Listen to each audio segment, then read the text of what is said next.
if you are a federal government employee and you have saved over $2 million in your TSP, does that mean that you're ready to retire? My name is Momodou Bojang. I'm here back with Tony Nguy, who's also a finance advisor with Axiom Value. We're going to talk about a specific scenario to be able to see whether this individual is going to be able to retire. We are passionate about helping federal government employees to secure confident retirement. That way they can enjoy a profound retirement.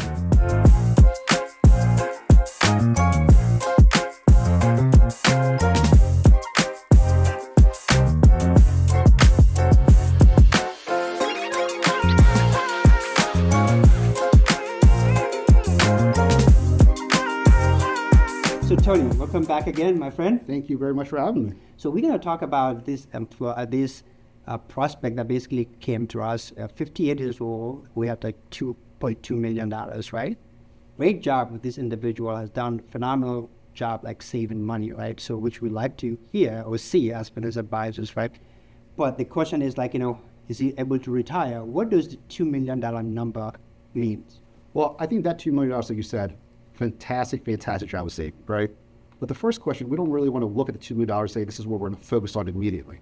The first thing we want to look at is, you're 58 years old, you want to retire. So you probably hit your minimum retirement age, but we want to make sure that you have enough years of work or time of service. Because if you don't have at least 30 years of service, then we're going to forego some of your benefits, right? And so that's something that we want to make sure that a lot of federal government employees, you work so hard, you want to be able to keep and retain the benefits you work so hard for, right? But if we're going to say, look, you check that box and you have the age and the time served, then we look at the $2 million and we kind of look at it and says, okay, what does retirement look like for you? How do you want to live?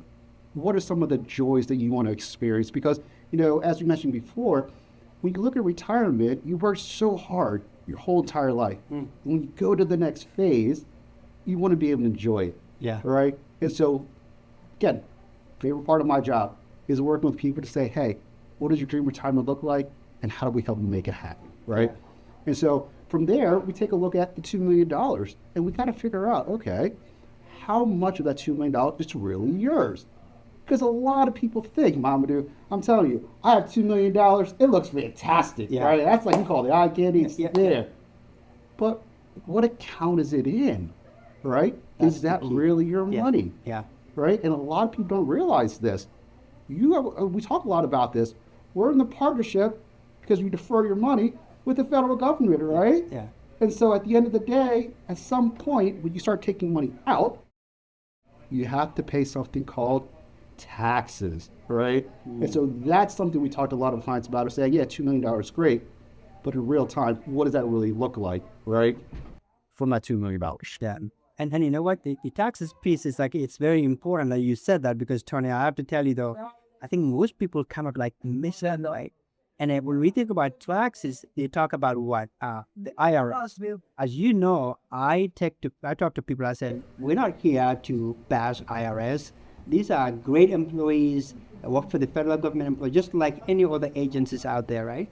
But I think the people that we need to kind of like, be mad about, if you will, it's not IRS employees, right? What do you think? Who do we talk about? A lot of the politicians, Momodou, they're the ones who make the tax laws, right? Exactly. So the question is like, do they believe the politicians? I don't know who basically believe the politicians with their taxes. Oh, I can tell you, I certainly don't, and I can tell you, right?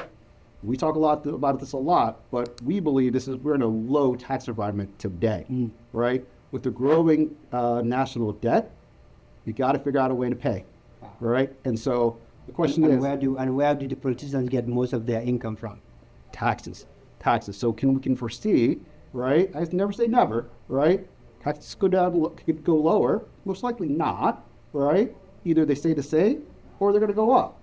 Yeah. And with the rising debt, we'd say, look, it's probably going to be higher later on. So if you can, having a plan in place to address this, right? Because if we're in a low tax environment today, and we addressed it earlier, why not pay the rates today instead of paying a higher rate later? Yeah. And, it's a great thing that you mentioned that, because I love when you do these presentations in terms of like people about retirement planning, and you have this way of like, hey, raise your hand if you feel like if you think the government is going to need more money in the future. Pretty much everyone in the room raise their hand, and then if you say, well, how many of you in here think that the government is not going to need money? Nobody raises their hand.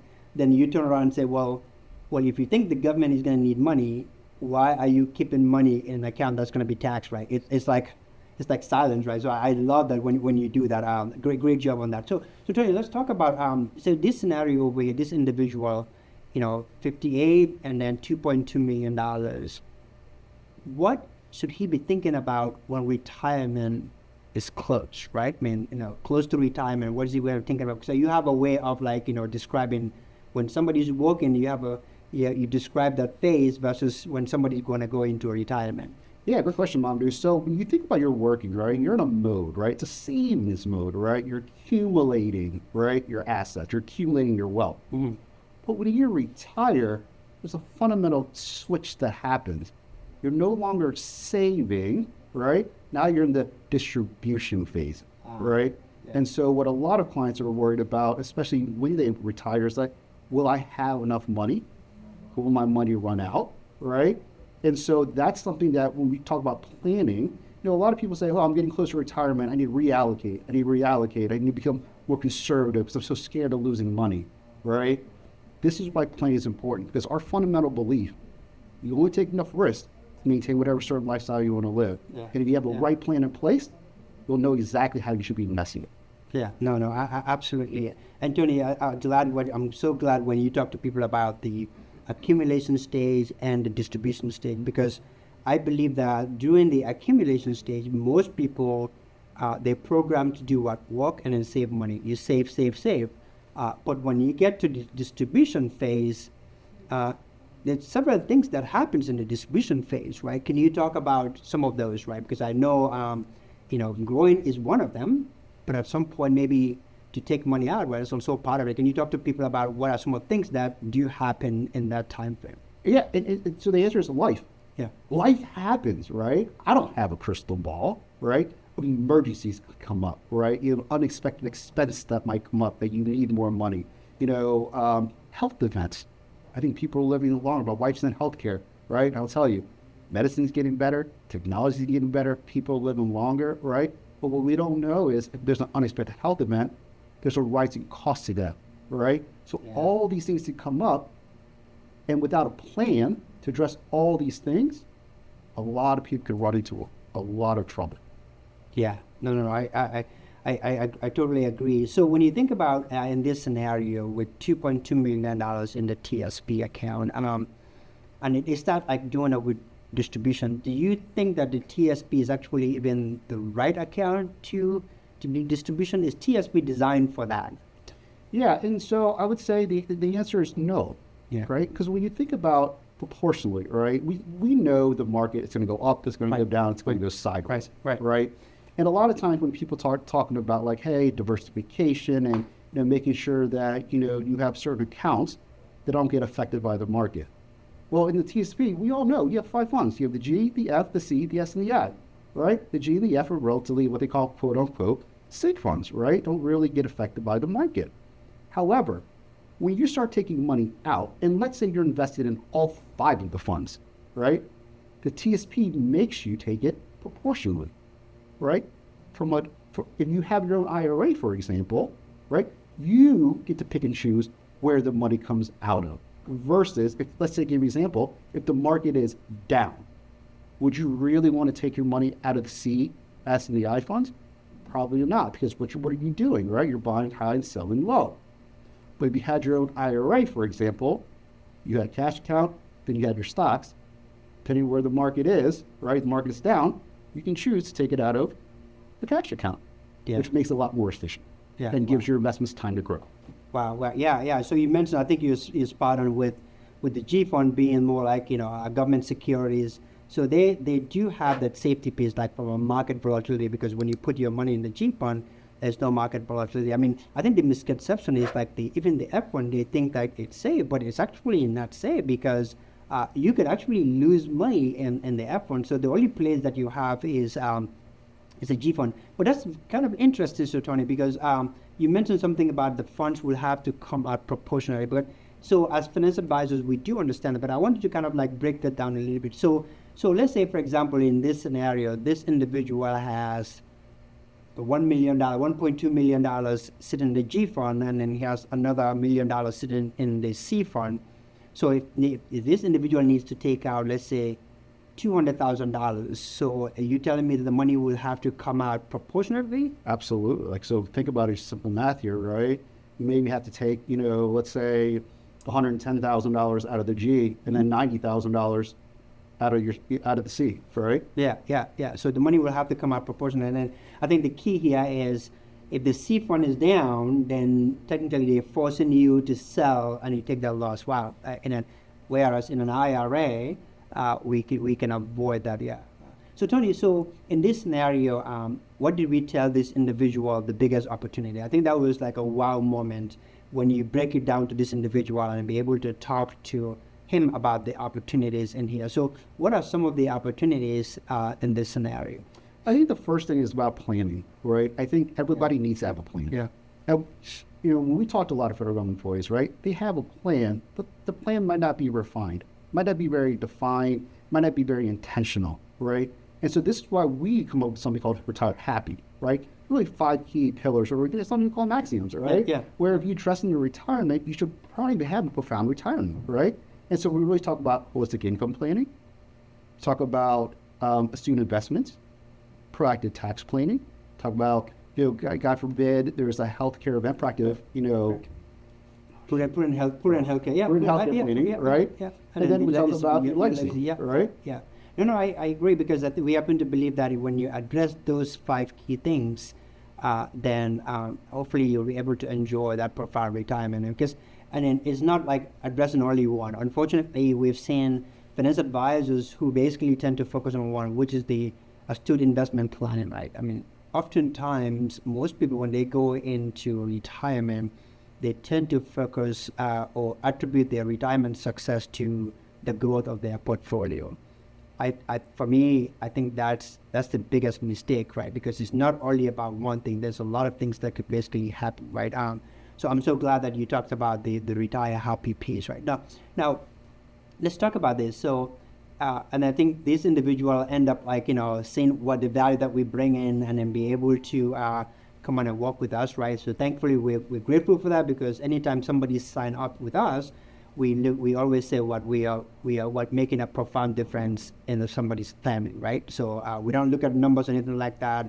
We're looking at more like, okay, that's one family we're going to impact profoundly, right? Can we talk about a little bit about, what could potentially happen to this individual if, let's say, for example, they decide not to work with us? Because we have done some tax strategies out there, right? I mean, it could potentially be, the number is like diaring, right? Yeah, and what we talk a lot about is this, right? There's a mandatory amount that you have to pay, right? There's no way to get around paying taxes. Yeah. The question is, once you really know what those numbers look like, then you can really choose. Do I want to pay the mandatory amount, which is X, or do I want to pay the optional amount, which is usually much, much, much higher? And when clients actually see their numbers, their own individual numbers, it's such an eye-opening experience for them. It's an aha moment. And I always ask them, Momodou, which one would you rather pay? Yeah. 100% of the time, it's always the mandatory. Yeah. So then the question is, why are we waiting? Because the longer we wait to have a plan and to execute on the plan, the larger the optional amount becomes. Yeah. I think, I work with you and I've seen you. I think you have a unique way of explaining things. I think you're gifted at that. I love when you show these people, they are, what do you call, you require taxes, and then if they don't act, the taxes that they would pay, and then you subtract the difference and you look at them and say, that is your optional taxes. That's the money that's going to go to politicians. Would you rather give it to the politicians, right? And can you talk to me about the three people that have access to that, the 3 beneficiaries? I think, you talked about the 3 beneficiaries, right? Which is very powerful, right? Yeah, the question really remains is your money, right? Where do you want the money to go? Yeah. Right? Your beneficiaries can be your family. It could be charity, or your favorite, the politicians, right? My joke. Yeah, no, I get it. I mean, it's fascinating when you put it that way, because most people, I think, like you always said, the order is your family, charity, or the politicians. So most people, when you ask them what's the order, they will say, hey, I want the money to go to my family. Okay, if not, I want it to go to the charity, Yep. and then last politicians. But we know that without proper planning, what would the politicians do? They'll try to force their way to what? The top, and they'll be able to get more of the money. Tony, I'm always fascinated with your knowledge, and then you're passionate about helping federal government employees.